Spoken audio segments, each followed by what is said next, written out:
own Billy. It just felt like serendipity to have bring this chapter of PUBHD to life. So this is actually our fourth PUBHD event. For the uninitiated, what is PUBHD? So basically, it's bringing pints and pubs and PhDs together. So really, the idea is to pints give of water, obviously, yeah. Of course. Everyone's choice. So yeah, basically what it is getting PhD research, and sometimes people with master's research will come in and speak to us as well. So the presenters, like Rebecca, that come in will literally have 10 minutes to talk to the audience. There's no PowerPoint. They're not allowed to use like scientific jargon. So everyone has to be able to talk with Rebecca after her talk about the content of her study. And basically, like for me, it was just really important to kind of bring the work, like the really, really interesting work that's being done in WIT, into a more public, relaxed forum. Rebecca, you're out in WIT, a PhD health science student, I suppose. What are you doing your talk on? Food for thought? Yeah. What's that about? So anyone that kind of knows me knows I'm a fan of puns, so I thought it would engage the audience a bit. So the Cognitive Impairment Study, or the CARES project that we refer to it as, it's a 2-year double-blind randomised clinical trial, and we looked at the impact of targeted nutritional supplementation using specific nutrients for cognitive function or brain health. So we did that in people that were aged 65 years and older, with no cognitive problems or concerns about their memory or their cognition. And we also looked at a small sample as well of patients that had been diagnosed with a mild memory impairment. And a lot of these were from patients from the University Hospital Waterford as well. So I kind of plan at the event to kind of give a background to the nutrients that we study.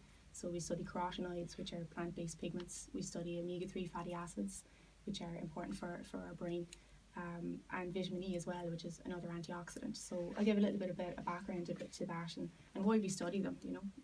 I'll also talk a little bit about some of the results from the cognitive impairment study, because the analysis is ongoing, so we'll prevent kind of provisional results from that. Do you think that the foods we eat can make us brainier? I don't know. So brainier, I suppose, would be more to do with intelligence. What we kind of focus on is to do with cognition. So when we say what's the difference? Yeah, what we mean by cognition is they're the mental processes that we use to process information and our understanding, and we do that through our thoughts and our experiences and our senses. So there's lots of different cognitive domains. So you can have memory, and you'll have different subdomains within that, different types of memory. You'll have attention, processing speed, and things like that. And those learned experiences as they develop. So somebody may not be naturally good at maths, but they can develop certain cognitive processes which may help them become better at maths. Does that make them brainier? So we're not saying that if you take the supplement you'll all of a sudden become brainy or anything like that. It's more again, it's kind of to do with intelligence. It's more it's because of essentially the composition of these key nutrients that their properties, what they do in the body, their cell structure, their antioxidants, their anti-inflammatory properties, they all work to help the brain and the body function better. So it's, I suppose, they're enablers to help you carry out activities. Because it's a fascinating topic, this whole idea that if you can eat something or think in a certain way that may help you analyse situations, it doesn't change your innate levels of intelligence, but it may develop some sort of processes that you become more intelligent. Aisling? Yeah, I mean, I suppose the kind of the likes of Rebecca's study, and I'm going to hold my hands up here. I'm a social scientist, so I don't get the deep science part of it.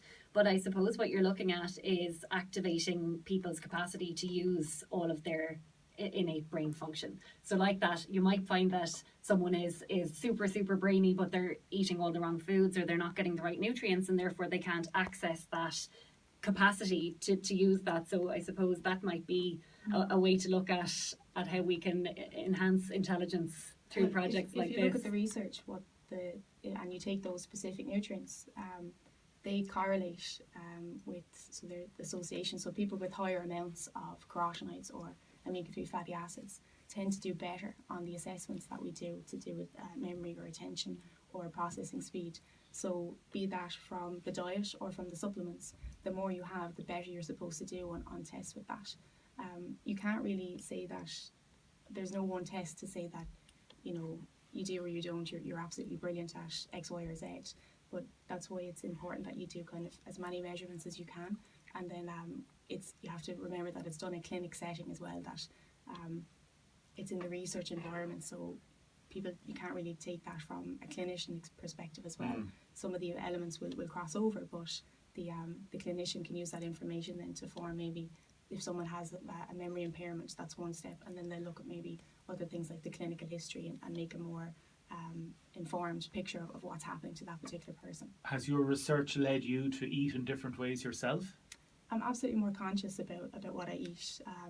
I definitely, I enjoy life, and enjoy an ice cream there during the week for a few days, and I'm sure more walking on the promenade, no problem, and you enjoy it and you move on. Why does ice cream cause brain freeze? It's probably not good because it's got fat and sugar. That's why it's so delicious. But I try to eat. What I'm more conscious of is actually increasing my amount of fish, because the omega-3s and the fatty acids in the fish are really, really good. So it's just being a bit more conscious. Yeah, there has been, again, a lot of scientific research done on that regarding the oils. These talks, when is this one taking place, Aisling? So on Saturday night as part of ModWords Fest. So we're linking in with Anna Jordan again. So we had our very first PUBHD was part of Culture Night that Anna organised. So it's great. We don't normally do it on a Saturday night, so it'll be interesting to see, does that kind of change the kind of crowd Dynamic that we get. But like that, we have a diversity of talks. So like Rebecca is health science. We have Mohit is from the telecommunications software and systems group. So he's looking at the ag tech space. And actually it's very interesting the way that these things complement each other, because when we look at smart agriculture and the way that people are now using sensors and data analytics, we are really improving the quality of the produce that the farmers can produce. And actually, ironically, in our very first PUBHD, we had Kriti Bhargava was speaking at that event, and she was talking about sensors, wearable sensors for cows, and Mohit's work would be very complementary to that, in that he looks at the data analytics piece of using the data that's coming from those sensors to communicate with the farmers around their kind of cattle.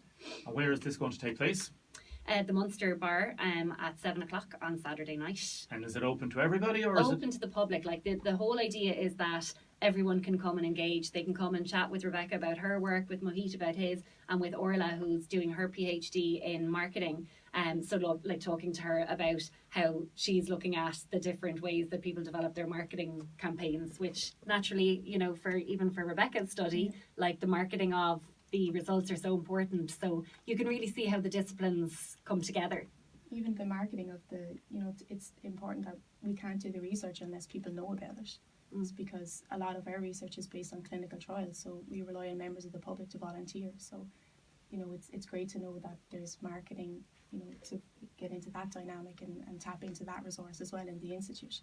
Sometimes you can kind of be in your own bubble and you don't realise, oh yeah, they could help me with that. So it's not only an opportunity for the public, I think it's also an opportunity for the students to learn about what else is going on and potential collaborations. Yeah, because there is a lot of great work being done out at WOT regarding those collaborative events. Will you be serving sardines and brine on the night?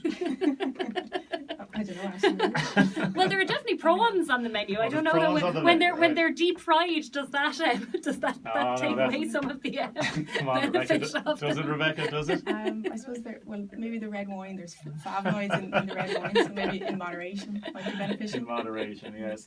Listen, thanks so much for joining us. Really appreciate it. Thank you, Damien. Keep your seats there for a second. I just want to read out a couple of texts, because a lot of people have been on about